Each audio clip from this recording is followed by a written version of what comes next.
Nuclear reactions ஏகப்பட்டவர் தப்பாக இருந்தீங்க. Nuclear ரியாக்ஷன்ஸ்னா nuclear ஃபிஷனோ nuclear ஃபியூஷனோ கிடையாது, அது உண்டு.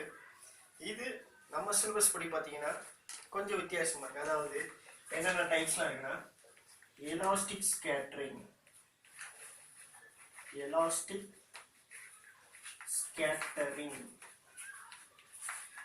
சார் நியூக்ளியர் ரியாக்ஷனுக்கும் எலாஸ்டிக் ஸ்கேட்டரிங் என்ன சார் அப்படின்னா போர்ஸ் தியரி எப்படி பார்த்துருப்போம். அதாவது A plus, that means capital A plus small a gives capital B plus small b ன்னு பார்த்துருப்போம். ஏன்றது ஒரு நியூக்ளியஸ், ஸ்மால் ஏ அப்படின்றது ஒரு incident particles, capital B final product, small B அப்படின்றது வந்து ஒரு ஃபைனல் பார்ட்டிகல்ஸ். இதே இதில் எலாஸ்டிக் ஸ்கேட்டரிங் அப்படின்னு வரப்போ வந்து எலாஸ்டிக் கொலிஷன்ஸ் படிச்சிருப்பீங்க. ரெண்டு பார்ட்டிகல்ஸ் மோதும் போது வெளியில் வர எனர்ஜியும் ஒரே மாதிரி இருக்கும். அதாவது இன்சிடென்ட் எனர்ஜியும் ஃபைனல் வர எனர்ஜி ஈக்குவலாக. இந்த எலாஸ்டிக் ஸ்கேட்டரிங் அப்படி என்ன சார் வரப்போகுது அப்படின்னு பார்த்தீங்கன்னா examples gold 197 plus 79 He24 gives அதே gold 197 plus 79 plus He24. நம்ம இந்த ரூதர்ஃபோர்டு ஆல்ஃபா ஸ்கேட்டரிங் மெத்தட்ல பார்த்துருப்போம். இதில் ஆல்ஃபா பார்ட்டிகிள்ஸ் கோல்டு ஃபைலில் தாக்கும்போது அப்படியே ரிவர்ஸில் வரும், எலாஸ்டிக் கொலிஷன்ஸ் மாதிரி பட்டுட்டு திருப்பி அதே வரும். அப்போ கோல்டில் இந்த ஆல்ஃபா பார்ட்டிகிள்ஸ் ஹிட் ஆகும்போது திருப்பி நம்ம கிடைக்கக்கூடியது கோல்டு ப்ளஸ் ஹீலியம் பார்ட்டிகிள்ஸ். அப்போ எலாஸ்டிக் கொலிஷன்ஸ் என்ன அர்த்தம்னா பிஃபோர் கொலிஷன்ஸும் ஆஃப்டர் கொலிஷன்ஸும் ஒரே ப்ராடக்ட் அப்படியே வந்து திருப்பி வந்து இன்ட்ரடியூஸ் ஆகிடும். அப்போ கோல்டு இங்கே இருக்குது, கோல்டாக தான் இருக்குது, ஹீலியம் இருக்குது, ஹீலியமாக தான் இருக்குது.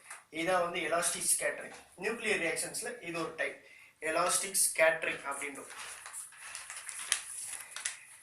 பிஃபோர் கொலிஷன்ஸ் ஆஃப்டர் கொலிஷன்ஸ் மாதிரி பிஃபோர் பார்ட்டிகல்ஸ் இன்சிடென்ட் ஆகுது, ஆஃப்டர் பார்ட்டிகல்ஸ் எமிட் ஆகுது, ரெண்டு ப்ராடக்ட்டுமே ஒரே மாதிரி இருக்கும் நியூக்ளியஸ். இதான் வந்து elastic scattering first type nuclear reactions. ரெண்டாவது இன்எலாஸ்டிக் ஸ்கேட்டரிங்.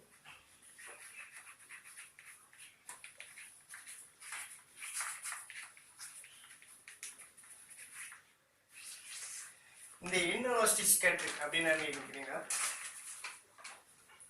ஒரு பார்ட்டிகிள் ரெஸ்ட்ல இருக்கு, இன்னொரு பார்ட்டிகிள் வந்து ஹிட் ஆகுது, ஒரு சின்ன பார்ட்டிகிள்ஸ். அப்போ என்ன ஆகும்னா ஒரு சின்ன மூவ்மெண்ட், இந்த பெரிய பார்ட்டிகிள் ஏன்ற ஒரு பொசிஷன்ல இருந்து பின்ற பொசிஷனுக்கு போகும்.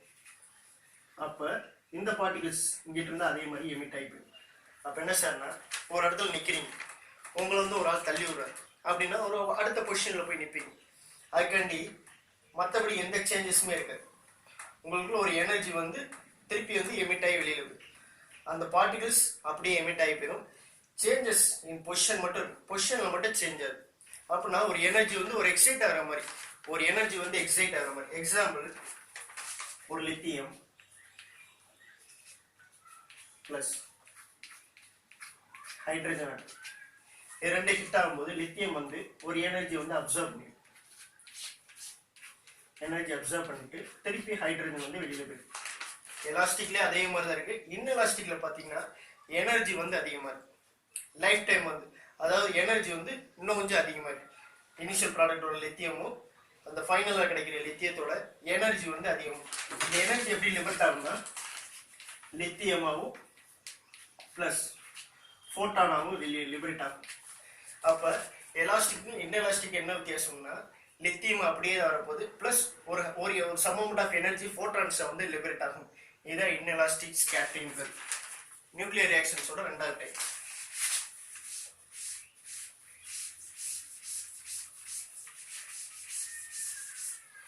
மூணாவது டைப் ரேடியேட்டிவ் கேப்சூல்.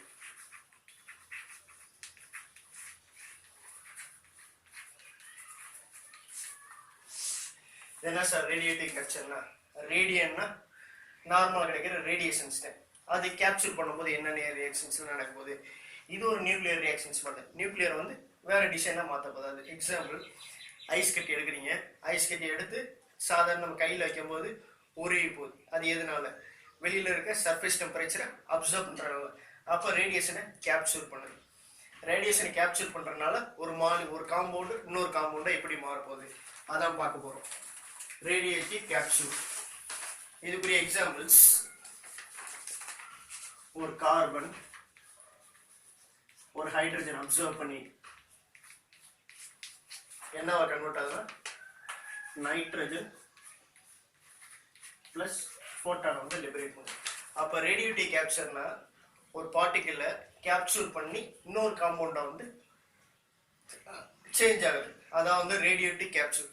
அப்சர்வ் பண்ணி அடுத்த காம்பவுண்டா வந்து சேஞ்ச் ஆகுது, ரேடியேட்டிவ் கேப்சூல்ஸ். அப்போ இதுல இருக்க எனர்ஜி அப்சர்வ் பண்ணி லோ அமௌண்ட் ஆஃப் எனர்ஜி வந்து கன்வெர்ட் ஆகுது, கார்பன் ஆட்டம் வந்து நைட்ரஜனை கன்வெர்ட் ஆகுது. இதான் ரேடியேட்டிவ் கேப்சூல் அப்படின்றது. Next type disintegrations. டிஸ்இன்டகிரேஷன் நேற்று பார்த்து அதே மாதிரி தான் போர்ட் சீல சொன்ன அதே டிஸ்இன்டகிரேஷன்ஸ் தான் இங்கேயும் பார்க்கணும்.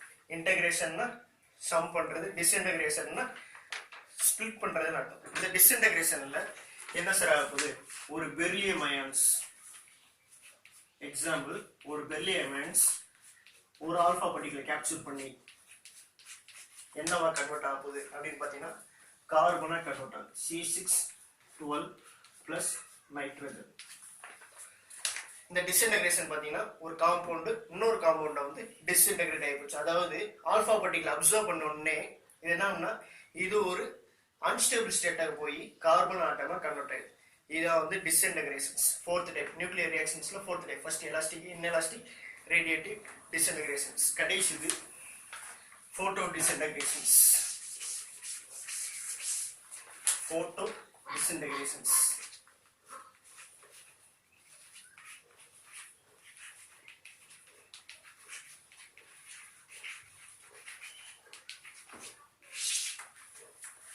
இந்த டிஸ்இன்டகிரேஷனுக்கும் போட்டோ டிஸ்இன்டகிரேஷன்ஸ் என்ன வித்தியாசம் அப்படின்னு கேட்டீங்கன்னா, டிஸ்இன்டகிரேஷன்னா ஏதோ ஒரு பார்ட்டிகளை அப்சர்வ் பண்ணும், போட்டோ டிஸ்இன்டகிரேஷனா போட்டான்ஸை மட்டும் அப்சர்வ் பண்ண போகுது. போட்டான்ஸ் அப்சர்வ் பண்ணி இந்த நியூக்ளியஸ் எப்படி வந்து ஸ்பிளிட் ஆகுது, அதுக்குரிய ரியாக்ஷன்ஸ் எப்படி இருக்குது. ஒரு deuterium ion HTA plus photons absorb பண்ணி ஒரு ஹைட்ரஜன் ஆட்டமும் பிளஸ் ஒரு நியூட்ரானும் கன்வெர்ட் ஆயிடுச்சு. டிஸ்இன்டகிரேஷன்ல எதுனாலும் ஒரு பார்ட்டிகல், இந்த போட்டோ டிஸ்இன்டகிரேஷன்ல போட்டானை மட்டும் அப்சர்வ் பண்றது, போட்டானை அப்சர்வ் பண்ணி இன்னொரு காம்பவுண்டா சேஞ்ச் ஆயிடுது. இதுதான் போட்டோ இன்டகிரேஷன்ஸ். அப்ப நியூக்ளியர் ரியாக்ஷன்ஸ் 5 டைப்ஸ் இருக்கு. Elastic scattering, inelastic, radiative, disintegration, photo disintegrations. இதான் வந்து அந்த 5 டைப். நீங்க எழுதுன அந்த நியூக்ளியர் ஃபியூஷனும் இருக்கு, அது இதுல வராது. நியூக்ளியர் ரியாக்ஷன்ஸ் நீங்க எழுதுன எல்லாருமே தப்பு, இன்னொருக்கு இதை படிச்சுட்டு எழுதுங்க, சரியா? ஓகே.